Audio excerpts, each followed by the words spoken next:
and gentlemen, welcome to another special episode of Musical People and Journeys interview special. And tonight we have Francesco from the amazing power metal band Noveria, live from the middle of Italy. Welcome to the show, Francesco.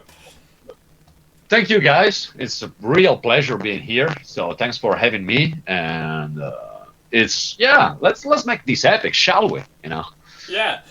So the whole bit of the show, not only obviously we review our albums, but it's all about people's journeys in music. Whether you're a professional like yourself or just a layman going through and how much music means to people. Now, when I looked at your biography, you've been in a lot of bands, Francesco. You've been in a lot of bands, my friend. I think I must have counted about 8 or 9 bands. Is that right? Well, I guess, yeah. I mean, I remember doing this since basically I have memories. I mean, hasn't been all metal bands, let's say, because I mean, I don't know if it counts the small town marching band. I was probably 11, and I was already gigging around with the marching band. So I mean, if that counts as a band, I take it. So yeah. I mean, I've been since I started playing guitar, I always had this dream to form a band and be in a band because, of course, I mean, all my idols and mites, like Metallica, I want to be that guy, I want to have a band. It looked like it's the coolest thing ever. So, and I mean, I did all it took and all it takes to make it to that point, living in such small town in the countryside, I mean, the mentality was not always cooperating with what I had in mind and what my dreams are and were at the time. So, but I literally did everything it took to get to this point. So, I mean, pretty sure I had my mind very clear. The ideas were clear back at then because I just saw Metallica and then, okay, this is what I want to do. So, no B plan actually. So then all of a sudden I discovered that it's not enough to play guitar and be good at it, but you like Metallica because they write their own songs. So I mean, oh wow, how to do that now? Crap. So So how old were you when you saw Metallica and you were going, that's going to be me? The first time I actually saw Metallica live was lately on, back I think 2006 or something, but I started listening. I got into metal because of Metallica mostly. Metallica and Symphonic same time. So I was like, okay, what the heck is this? It's a big difference, but I started basically when I was I think 17, 18 years old, kind of late, but. So this is post your marching day band days then? Oh, yeah. So you weren't marching along going, damn it, I want to be out. Can I just burst into Metallica here while I'm marching? So. Yeah, at some point I think I found metal way more interesting than marching band. I mean, I have lots of friends and, their maestro is a friend of mine. So, I mean, it's just it's a big family here in town. But, my time with the marching band is over. So Yeah. So you started listening to the likes of heavy rock music then when you were in your late teens, so 16, 17. And at what point then did you pick up your first instrument then? How old were you when you went, was it the same age when you picked up your first guitar? Or?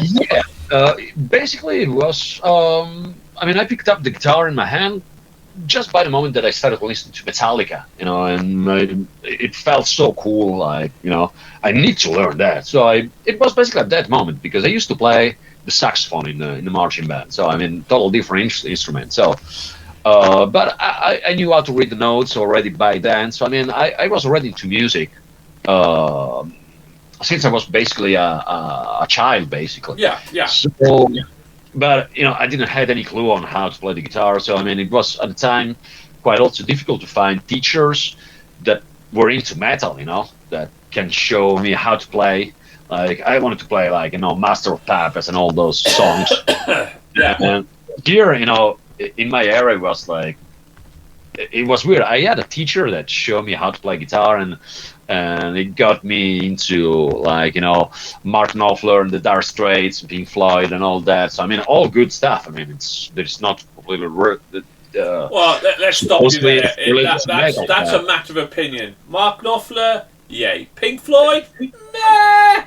Nah, I mean, for my personal taste, a little bit overrated.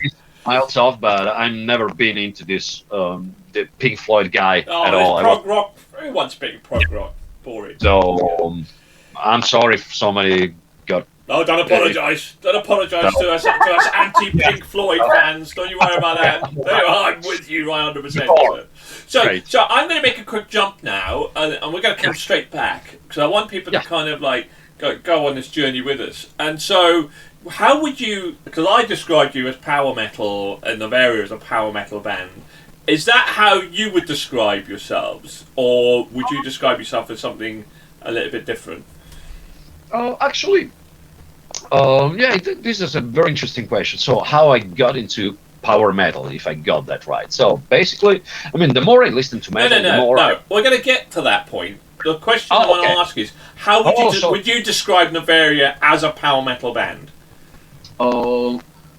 Yes and no. Actually, we got, of course, few elements of typical of that sound, like sometimes, very fast double bass drums, high-pitched chorus, and high-pitched like vocal lines and all that. I mean, we got few elements, of course, of the power metal, but I think all in all, Noveria is way more cinematic in the way that compared to the way we started on what we actually had in mind at the time. So, I mean, I think Noveria is it's hard to define only power metal. Of course, there is some sort of progressive too. There's a prog twist to it, but I think Noveria got like cinematic. More like there we go. Cinematic, but also like more on the dark side of the music. Let's say. I mean, it's definitely very more like dark-oriented type of music in general. It's very interesting because I was listening, I was re-gauging with the album, which I actually really enjoyed, and there was like, and you mentioned Metallica because I think the strongest point is definitely some of the guitar playing on this album is absolutely stupendous. So let's go back. So let's go back now. Let's go back on a journey. So you went from being a marching band to then you get into Metallica, and then you started obviously learning to play the guitar. Of course. And I believe you're the bassist, is that right, or you lead guitar? I think. I'm the guitar player. You're the guitar player. You're the main man. So who was your first band? So your first band then was it a rock band, or were you into something else? Because you mentioned about marching band, but. I remember straight after. I mean, when I picked the guitar, of course there were like a few friends at the high school that had the same passion, and they were getting into metal too. So we started like I think we were like a bunch of friends from the next towns, basically in the area. So we got it together in a really old and cold cellar because there was like that was the only thing we had at the time, and we started to do covers basically. And we started covering like Iron Maiden, Metallica, and then whatever we had in mind at the time. So we started like doing covers, and then sometimes we picked some different type of music too, and sometimes we try to also write our own stuff, but not very successfully at the time. We had no clue what we were doing, so I mean, but still, the art. You've got to learn the art. We were not stuck with mobile phones, but at the time, so I mean, it was like way more creative. So basically, I started like having let's say 2 bands where I can play different styles of music. One was probably more like it was a Metallica tribute band, and then with the other one we played more like also Manowar, and then Iron Maiden, then some more like Joe Satriani type of stuff. It was like a bit more mixed styles. And, sorry, I'm smiling at Manowar. So you've never heard Manowar, have you, Trish? I'm going to have to play you some Manowar. Back in the 80s, they were, they signed their contract in blood. Yeah. They were just amazing. And then they had at one point they had Orson Welles doing some narration for them on their video. I mean, they were just something. Talk about storytelling. We played a few songs of Manowar because I remember like those songs were badass, like Kings of Metal and Heavy and all that. I mean, they were amazing. Brutal. They were amazing. And so obviously you went down the cover route then. So when was your first band? What was the name of your first band where you started performing? your own material? Would you start writing and doing and then performing it? So what was that? What was the first band that you then start performing your own material? The first band where I actually started writing, or we all actually wanted to do something. It was a band that we didn't even have a name, but it was basically at the university time. So it was back in the early 2000s, basically. And we were basically gathering together into this rehearsal room at the music university in Rome, and we were starting to have our first material. We didn't have a name at the time, but it didn't really work out. It was for a short time because I was the last year of the university, and those guys were also about to leave the university, but moving to different places and different cities. I mean, it's you know how it is. I mean, people get there from all over, and then all of a sudden they disappear. Real life kicks in, doesn't it? Yeah. And I remember by the time I already made a small EP that I recorded with a song that I wrote, mostly instrumental stuff, and a few cover as a promo CD to give to bands or as to show what I can do, basically. And that was the first band where that we started to write some original music. It was very diverse somehow. I mean, of course, that was this embryo of the sound I was looking for, but still, I was very influenced by bands like the Scandinavian scene, more like Children of Bodom or Enemy, and all those bands. And we started to play, to write the first song. Then I moved to Finland straight after the university. And when I moved to Finland, it was the shit. Sorry for... No, it was at the time, it was the Mac of heavy metal. And I jumped into this band that we were already up to record an album. They were called Baton Rouge Morgue, I think, if I recall well. I mean, because in Finland they always misspell the name in the most yeah. And with them, it was more hard rock, Black Label Society type of stuff. And it was not what I expected to, but it was so fun, and the guys were so awesome, to hang out with. That I was okay. I mean, even if it's not the music I'm totally into, but they leave me the space to, I got the time to start to write, and to find a direction that I wanted to follow lately on. And it I imagine it helped you with your performance and how to refine, get some stage presence. Yeah, because it's an art in itself, isn't it? So. Yeah, and we gigged a lot with the Baton Rouge guys, and we've been playing. It was the first time for me playing up road. Then we went to play in Harley Davidson official festival in Cairns, Australia. Then we did a tour of the southwest of the US. Back then it was 2010, maybe something like that. And plus I was already working as a professional musician, so I mean I had also tribute bands. So I can, go play shows and get them on, and then get ready for, I mean, that's what all the pros. So you paid the bills and with tribute bands and to gig with tribute bands and that sort of stuff, which is. I had a few regular jobs, but at some point I just said, I mean, I want to make money with music. I mean, it has to be that, It is. Well, so and I kept doing.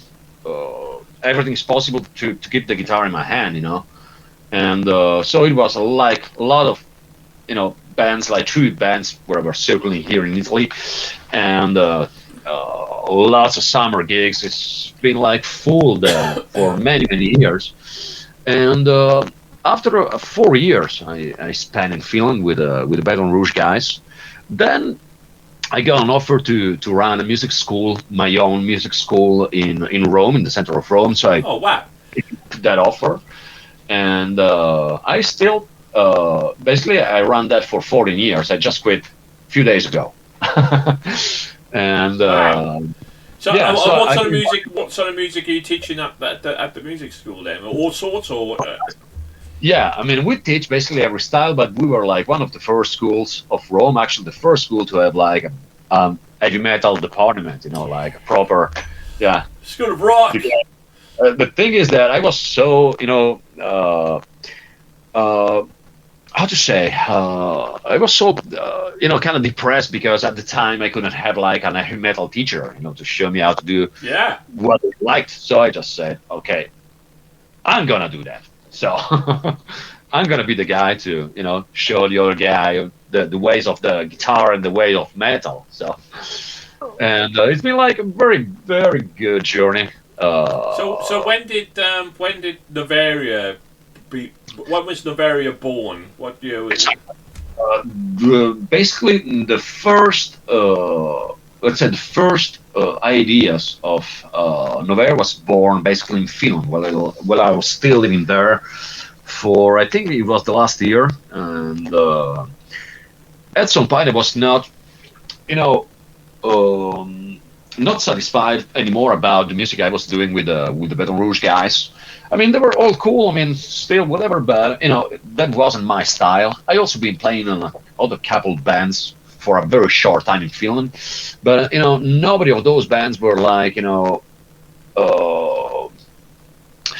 they didn't have like what I was looking for, basically. And I mean, all great musicians. I'm no doubt about that. I mean, I'm not talking about musicianship and anything, but there's a sweet spot for everybody, isn't it? Well, I love all types of rock, but I have certain sweet spots, and so does Trish, where there is a sweet spot where it just talks to your soul, talks to your spirit, and that's where you belong. So, absolutely.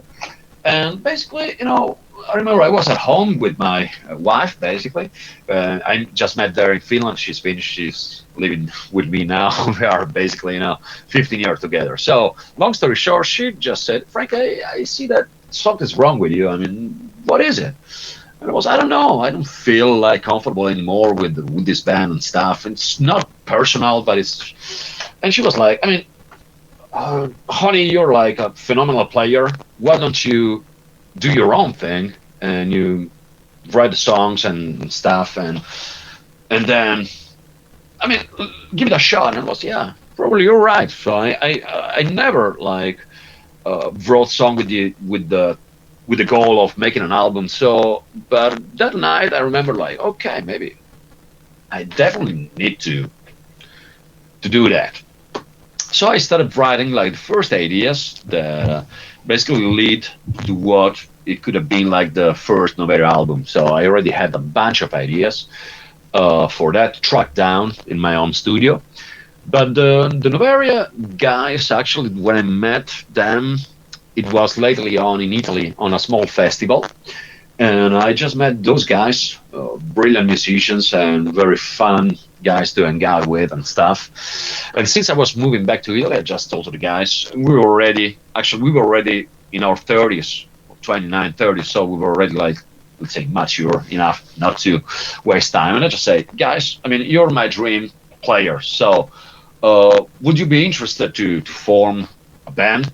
They were already, basically those guys, they were already in established bands, so I didn't want to waste their time. So I just say that.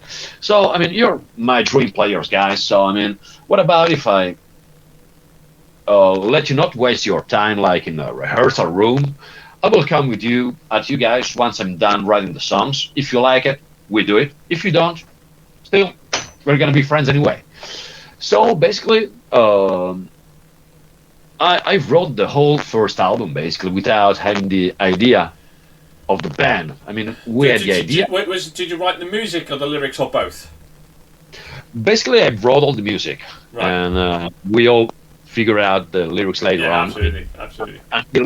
Until the point that the music is not solid to me, there's no big point to write the lyrics. I mean, okay. Well, listen, we're 20 odd minutes in, and Trish has not asked a question yet, and she'll tell me off. Francesco, she will tell me off.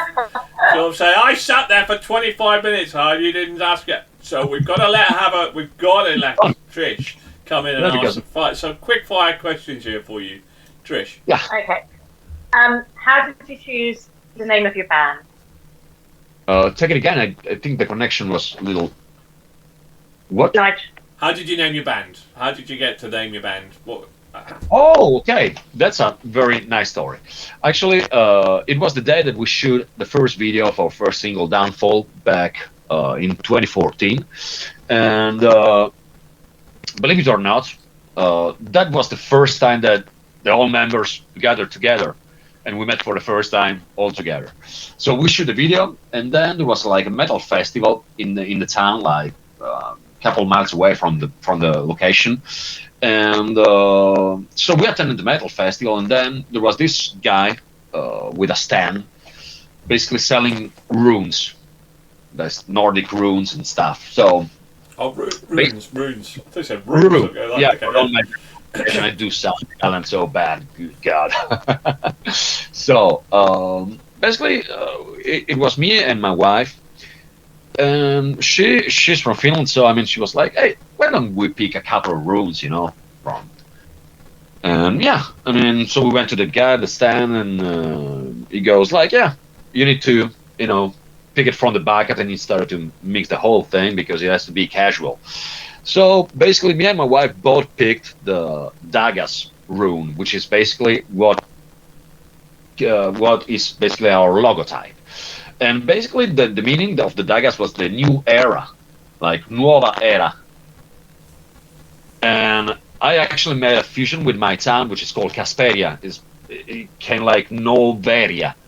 So it is there. Oh, it's a wonderful story. Well, I think that might just be my favourite story to date, I think, in terms of naming the band. So there we go. Yeah, I think it's a great story. Yeah. Best that you call it case or... Yeah. No, love it. Go on then, Trish, next question. Yeah. What's the story behind your latest album, Gates to the Underworld? Okay, the story, you mean the concept story? Actually, this is actually the first album which is not concept, because the second album and third album were concept albums. This one we tried. I did my best not to write a concept album, but it came out that it's a concept album musically, at least.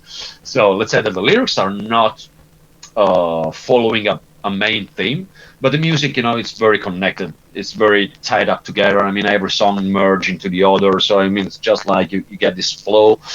But basically, the concept at the base of the gates of the underworld, the gates basically represents our fears, our fear of the unknown, And basically, the guy standing in front of the gates represent this guy that wants to achieve something, and is afraid to cross the door to see what's behind those doors, which basically are, it's a state of mind that sometimes happens when you need to take hard decision or decisions in general. So I mean, basically what the gates are representing, this underworld, we call it, like it's representing the fear of the human being facing what it could make him uncomfortable or could, basically.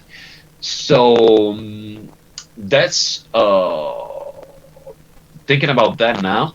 It's that's the main concept for what represent this album. But every song, basically, it's a personal story for every member of the band or friends of the band that told us their life stories and survivors stories, basically, and. So there's not like a main theme, but every song has represent a certain, feeling or a certain story. For example, one of my favorite songs of the album, it's basically Revenant, which I wrote for a dear friend of mine that was basically, he got like a heart attack when he was very young, and I talked to his wife and ask her about how was the feeling and the memories of that, and I wanted to to get a story which is, in the end, I mean, it was scary at the beginning, it's a dark story, but in the end there's like a positive ending. So that's what's basically Noveria is. We take the darkness, but then we wanted to also bring to the light. And that sort of led into my next question, which what was your favourite song on the album? I think you might have told us Wow, another hard question. Yeah, well, that's a very hard question. If I have to pick one, Sorry. um, I would personally say that, I mean, a song that I'm really proud of, I think is the title track, is The Gates of the Underworld. It's a 13-minute song Yeah. with a very kind of, I mean, it feels short because it has a very nice flow through every section, but I think that is the most ambitious track that we ever put our hands on. And there's a lots of textures. There's a lots of different musical patterns and situations and weird beats and stuff. But it's all together in a way that is not boring. I mean, sometimes I was always afraid to listen to 10 minutes long tracks but I mean, I didn't basically plan ahead, so I just let it go while composing, and then this thing led to the other thing. I was so inspired, and in the end, it was okay. Jesus Christ, we got like 13 minutes of music for this one, and I cannot even separate it, make it in two parts because it all makes sense. And we just said, "Fuck it, we keep it." So I mean, why not? And yeah, Gates has a lot of. I think it's a very good picture of what Noveria is today. I mean, you have a weird chorus, let's say. I mean, it's not like, let's say, single-oriented type chorus, but then you have lots of sections that are very memorable and, very epic. Some sections are very dark. There's like, harsh vocals. There's everything in there. So, and I think, composition-wise, I think it's my go-to. Yeah. Nigel, I think Venom for me. I think probably. Okay. I don't particularly enjoy long tracks. 13 minutes Yeah. is a bit too long for me. I think when I listen to your album and I listen back again, go like, I think I would have given it more if it wasn't because this is a personal thing to me. I get bored. I get bored after 7 minutes. 7 minutes is a max for me, and I don't particularly like the satanic kind of singing. But other than that, I have to say, man, your guitar playing is and it's very interesting because when I listen to it again, I think I probably would have maybe scored this higher because you go back to things, and it's very interesting because I definitely. It's very interesting in terms of when you ask about your band, because there is that it's not out and out thrash metal, but some of your guitar playing, there's definitely elements of that just that little bit of thrash metal which goes beautifully to power metal, and I think your lyricism is outstanding. I think I'm excited to hear your next thing. Really, your artwork is phenomenal. Is that done by an artist, or is that AI art these days, or how did you come to do your art? Because for us, we always talk about artwork being a real selling point, and your artwork is phenomenal. So tell me about your artwork. So Actually, yeah, we actually got the artwork to a very good friend of mine, and it's also a bandmate with the other band I'm into, which is Eternity, AFM Records, and Nicolas from Belgium, basically, is the brother of our keyboardist, Julien, and he's a professional graphic designer. So, I mean, he designed, actually, the first job he did, it was the cover art for Eternity album, 2018, I think it was, and it was like, wow. I mean, why did you say a word before? I mean, and we already did the cover for our previous album, so I mean, it was like, no, this guy is the shit. So we need to give him the job for the next one, and it didn't disappoint. I mean, he made us cover. It is brilliant. It is absolutely phenomenal artwork. He just went like, let's not go super standard. I mean, let's do something more in particular. Let's use the green.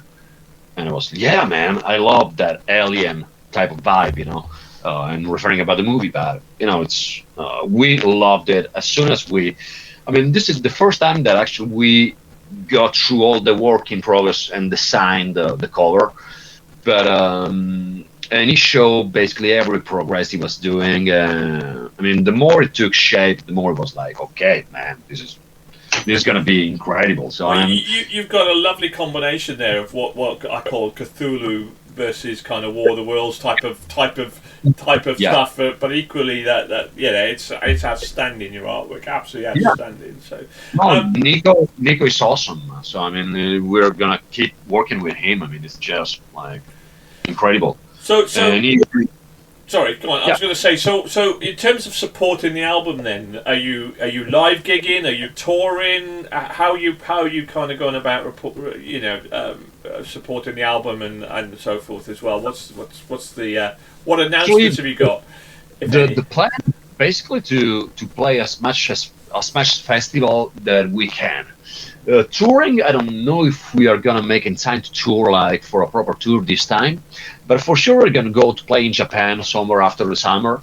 So because we've been released there and it's going great in Japan, and so we're gonna probably do a Japan tour for sure after the summer. But in the spring for sure we are gonna have a few more shows here down in Italy. But other than that, I'm already working on a new album, so I mean it's just the way it is. So and plus I have lots of stuff to do in the United States. I'm leaving next week to my other studio, and yeah, and I have now, so I'm invited there. So I mean, it's very busy. So what do you do to make a living now then? Is Noveria your full-time work? Because you say you just left after 14 years, your School of Rock in Rome, and now you say you've got a studio in the US as well. So what does Francesco do to make a living other than Noveria? Mostly, actually, no, I don't make a direct living out of Noveria. I mean, we get the money only when we play shows, basically. We get something from the royalties of the albums, but it's not like, Metallica type of money, But still, it's, I mean, I consider like myself a lucky bastard because, I mean, I'm also very good at producing. So, I mean, I run 2 recording studios. One is the Underworld Studio, which is where I'm now. It's in my town. And I have another studio in Cleveland called Hyper Focus Studio.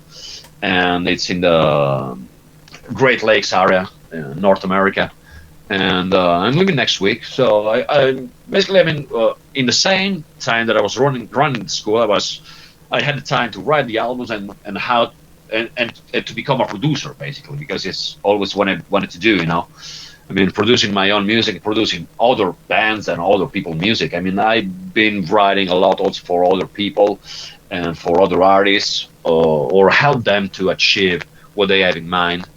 And basically, that's my 24/7 job, basically. Wow, that's amazing. That's fantastic. That's fantastic. This is why we call it a musical people journey, because it's not just about the band and the album. It's about the journey and what you've gone through. So, Trish, have you got any final questions for the wonderful Francesco?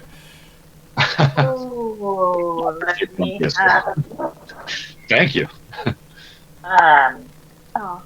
Okay, I'm going to do some quick fire questions. Yeah. What's your favourite film? My favorite film? Oh, wow. Patricia, you always shit. Come on, quick fire. Favourite film? Come on. I can really feel a struggle now. Jesus. My favorite movie. All right. Please don't say School of Rock. I'll hate you forever. No, but oh shit. Okay. Can we ask you another question? No. I will answer to that. I mean, basically, I think great. I mean, let's put it that way. I will tell you my favorite movie that I've been watching lately on. So yeah, I'll do. Fine. Oh no, it's not that fine. So I think, personally, I think one of the best movies, one movie that could, that gave me really something at a specific time was The Godfather. Yeah. Oh yeah. It doesn't quite beat The Princess Bride, but it's not bad. So. Yeah. But, obviously I'm gonna. Now that I think now, I mean Italian, so The Godfather. Gosh, okay. Favorite singer. That's one of them. Favorite singer. Favorite singer. All right, this is quite a little easier. I think one of my favorite singer ever is Russell Allen. Yeah, Symphony X. I think that is. Cool, Symphony X, right? Okay. Yeah. Okay, back to you, Nige. Well, going on this, I mean, there's a lot of great bands out there at the minute. We just rated Beyond the Black as our favourite album, for example, of the year within Temptation. What would be your, if you had to listen to a band today, who would be your favourite band that you'd want to listen to today? I mean, one of my favorite band, believe it or not. I mean, nowadays that I keep listening since a while, it's Lamb of God. Lamb of God. It's funny enough. It's one of Simon's, one of our panel's favorite album. He absolutely adores Lamb of God. So absolutely, so cool. That will be like my shit. Cool. Nowadays. Well, listen, if you ever want to come to the UK, we will absolutely be there front row. I think some of your guitar player, I would love to see you live. Okay, Francesco, thank you so much for joining us tonight. Oh my God, it's been a real pleasure. Everybody, check out Noveria and their album, The Gates of the Underworld. It is a fabulous album. And thank you very much for joining us tonight. Please like and subscribe to the channel if you like what you hear. And we're just going to say, Arrivederci, Francesco. Bye. Bye. Right. For now.